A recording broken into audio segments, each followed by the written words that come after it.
Hello everyone and welcome to another tutorial video. Today in this video I am going to show you how to delete or cancel your AOL account.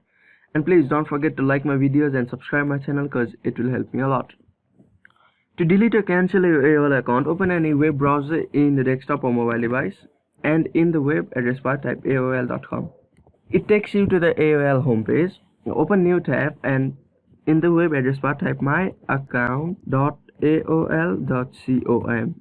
Now you should sign in into your AOL.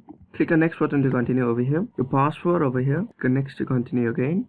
As you can see, I have opened my profile. Scroll down a little bit and you may see your username over here. In the bracket which is highlighted in baby blue, you may see delete option. Click on that.